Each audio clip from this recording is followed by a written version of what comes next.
Ladies and gentlemen, welcome to COD Zombies HQ. In this video, we're going to be going over everything we know of and the best theories surrounding DLC 3 for Black Ops 4 Zombies, specifically covering the topics of release date, the location of the map, the Easter egg in the map, and our general hopes for what this map should be able to achieve for the Zombies community. If you want to skip ahead to one of those topics, I'll include timestamps linked as the pinned comment to this video for your convenience. If you do end up enjoying the video, be sure to give it a thumbs up as always, but let's get right into the first topic, that being the release date of this map. Now recently there was a bit of a stir in the Zombies community over on Twitter as Treyarch released this teaser video for their Days of Summer event within Black Ops 4 to be released on June the 4th. This has triggered a lot of people to ask the question, well, is the DLC 3 Zombies map going to be released as part of this event on June the 4th? Treyarch actually offered a little bit of clarification on the matter when they said, the Days of Summer is our next seasonal game update that kicks off the second half of Operation Spectre Rising.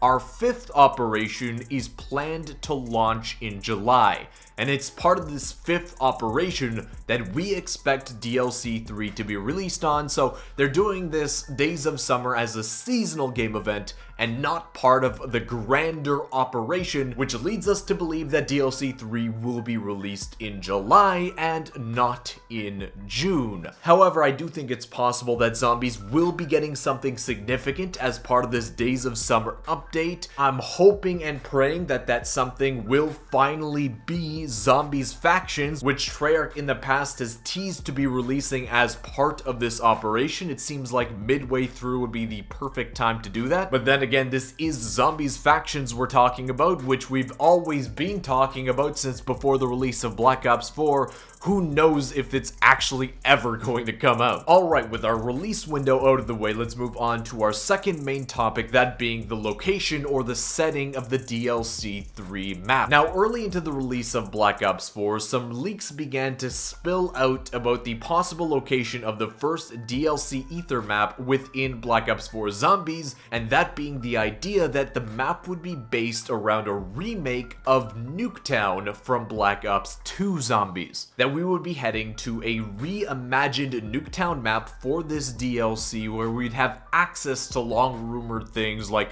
the bunker underneath Nuketown and other areas within that laboratory, and I would assume just the map would be expanded in general, and that is where DLC 3 will take place. Now, of course, that's not confirmed, but it is the long rumored location for DLC 3.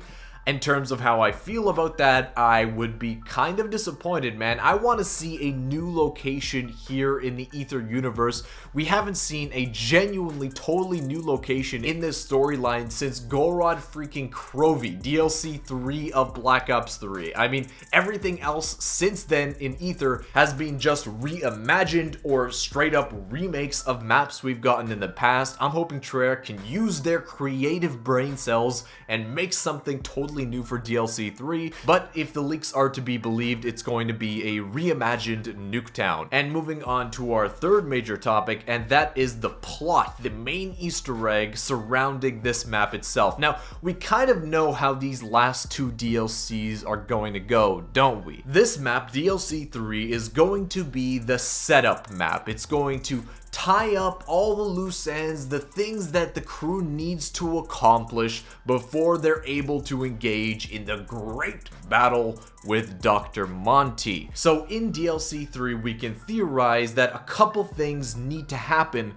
before our two versions of Primus and Ultimus is able to actually effectively engage Dr. Monty in battle, which would set up our DLC 4 map. Those things that need to happen are, number one, our crew in DLC 3 is able to collect the 3 other elemental stones that are needed to craft the original elemental staffs that are going to be used in battle against Dr. Monty. Now we've seen what recreation of those staffs looked like, obviously in Origins, but we can see what the actual original elemental staffs looked like by looking at the actual diorama on the stage of Kino in Revelations, which we assume kind of foreshadows the events that will take place in this great battle with Dr. Monty in DLC 4. But we're talking about the OG elemental staves, which require their own elemental stones to power them. And we've seen that power demonstrated at the end of the Blood of the Dead Easter egg, where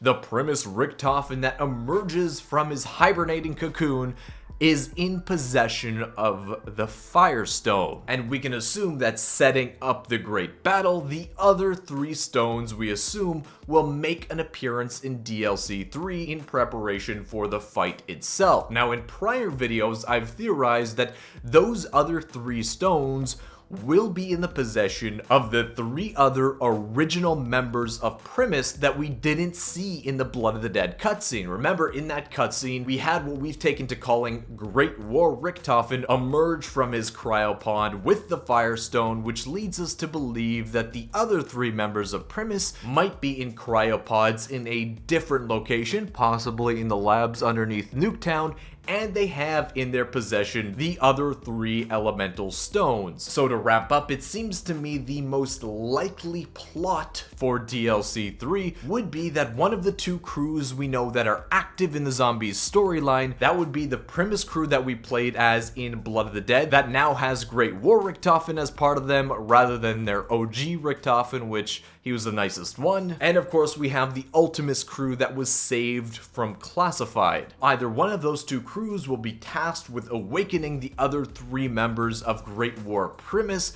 which will have in their possession the other 3 elemental stones, and when they have those in their possession, the crews are ready to engage in the DLC 4 map, the Great Battle with Dr. Monty. That seems to me like the most likely storyline here for this map, but of course it's Treyarch, they like throwing swerves our way, so we'll see if that is indeed the case. In terms of my overall hopes for this map, I mean, the biggest thing, and I've talked about this briefly in the past, but it has to pass the 5-day rule.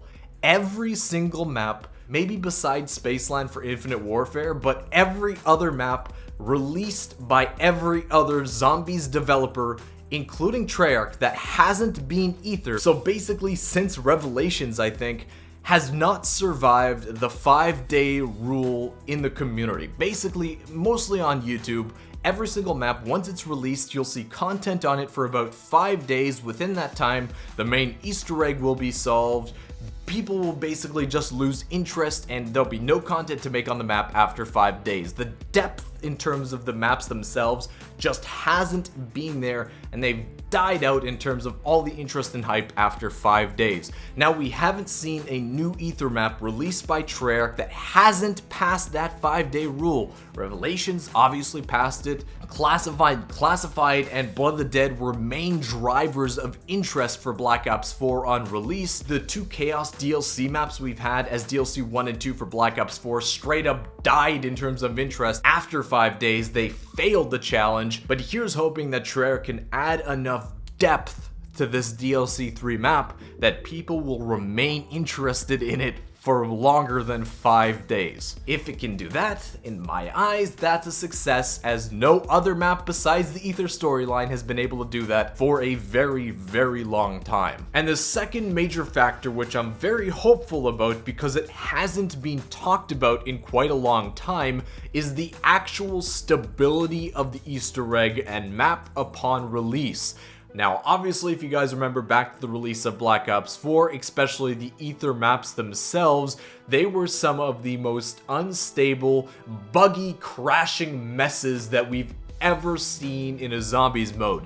It was just a pathetic excuse of stability on release, which, to their credit, Treyarch seems to have remedied for their DLC 1 and DLC 2 releases, which have been some of the most stable, unbuggy releases that Treyarch has ever made. The big hope here obviously is that Treyarch has learned from their mistakes and that they will release DLC 3 in a state in which it's supposed to be released at. Obviously, maps are going to have some minor bugs and issues at launch, but as long as the map isn't crashing out and that the Easter egg is able to be completed without issue, then I think we can say that that's a release of a map in an acceptable state. As far as we've been told, these two maps are going to be concluding the Aether Zombies storyline, which is basically zombies in my eyes, so here's hoping it won't disappoint. If there's something that you think specifically that should be added into the DLC 3 map, or a feature